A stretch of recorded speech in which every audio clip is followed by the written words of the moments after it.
Economia no contexto certo.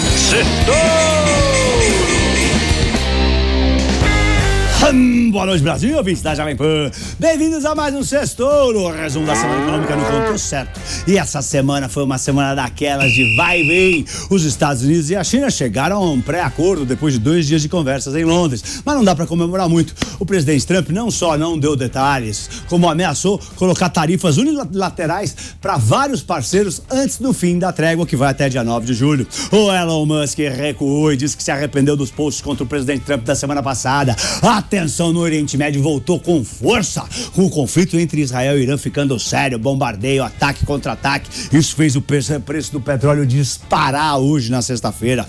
A boa notícia veio da inflação nos Estados Unidos e no Brasil, que esfriaram em maio. Aqui, o imbróglio do IOF continua e a popularidade do presidente Lula caiu ainda mais. Na semana, o Ibovespa B3 subiu 1%, tá na casa dos 137.500, enquanto o dólar fechou praticamente no 0 a 0, com leve queda, valendo R$ 5,53. Primeiro ponto: imposte. O governo Lula já criou ou aumentou impostos 24 vezes desde a posse. É isso aí, quase um imposto por mês. Um aumento a cada 37 dias, para ser preciso. E quem carrega essa bomba, essa culpa? Fernando Haddad, o ministro do aumento de imposto. E a ideia é continuar taxando ainda mais. Nessa semana, Haddad avançou com uma medida provisória para substituir o aumento do IOF, o Imposto sobre Operações Financeiras, que teve uma repercussão ultra negativa, porque penaliza muitas empresas. Adivinha o que esse pacote para substituir o aumento do IOF tem? Mais imposto! Em vez do IOF, o Haddad quer aumentar a CSLL, que é o Imposto sobre as Empresas, e também aumentar o IR, o Imposto de Renda. Ou seja, só troca de sigla. Em vez de IOF, é CSLL e IR. E o novo pacote atinge em cheio investimentos, o setor do agro, o setor imobiliário, as fintechs e as criptomoedas também. E você já sabe o que o pacote não tem, né? Não tem corte de gastos. Economizar pra quê, não é mesmo? Mas o Congresso já avisou que segunda-feira vai votar para acelerar o projeto que derruba essa medida que substitui o aumento do IOF. O presidente da Câmara, Hugo Mota, já disse que o país está arrumando para uma situação de ingovernabilidade em relação às contas públicas. 20 frentes parlamentares, que representam 80% do Congresso, assinaram um manifesto contra essa política tributária predatória. A oposição tenta derrubar tanto o decreto atual como o anterior do aumento do IOF. Enquanto isso, Haddad começou a dizer que apoia corte de gastos, mas que tem que sentir o pulso do Congresso para avançar com essas medidas para economizar o nosso dinheiro. O governo minimiza os atritos, fala em diálogo, mas ameaça.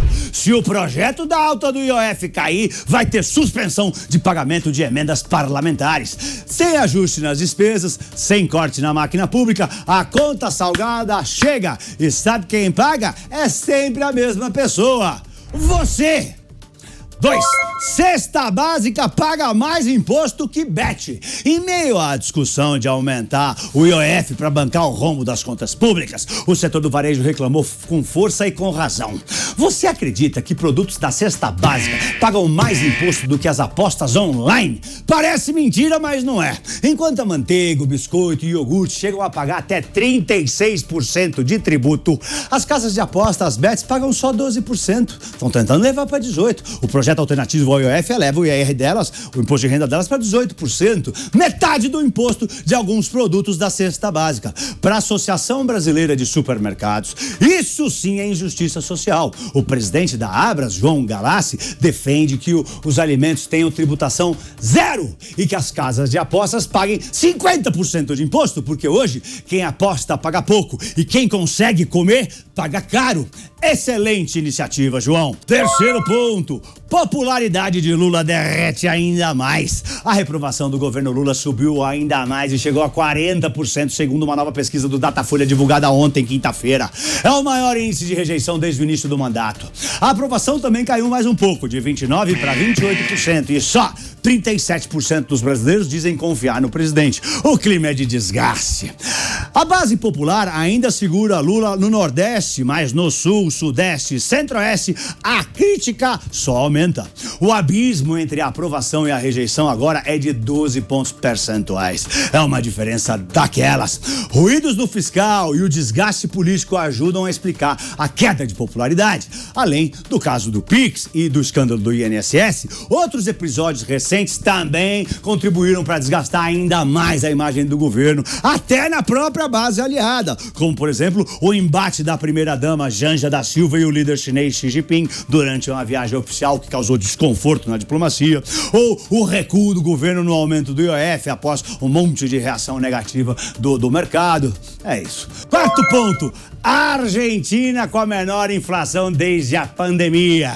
E o presidente da Argentina, Javier Milei, continua colecionando vitórias. A inflação na Argentina caiu para 1,5% em maio, o menor nível desde a pandemia. Esse número surpreendeu todo mundo, surpreendeu até o mercado, porque veio abaixo do esperado. Era esperado uma inflação de 2%. É um sinal claro que as medidas econômicas de Javier Milei continuam funcionando. No acumulado de 12 meses, a inflação desacelerou de 47,3% em abril para 43,5% em maio. Vários economistas entrevistados preveem que a inflação vai continuar caindo nos próximos meses. Ai, Milei! A inflação está em queda livre na Argentina graças às medidas que Javier Milei tomou para cortar os gastos públicos, a tal da motosserra.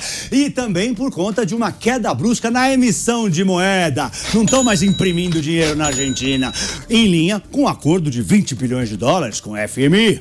E mais uma boa notícia para quem está morando na Argentina: o preço da cesta básica caiu, os alimentos estão mais baratos. O recuo foi de 0,4% no mês passado. E mais, o ministro Sturzenegger do Milei, o ministro da transformação lá na Argentina, vai autorizar que os argentinos possam importar até carro usado. É isso aí, não tem jeito. O Milei tá gigante. Vai, Milei! E pra semana que vem tem super quarta com decisão de juros no Brasil e nos Estados Unidos.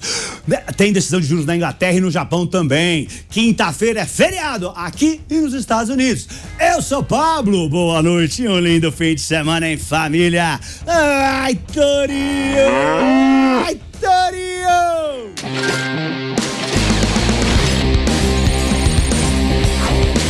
Economia no contexto certo. Certo!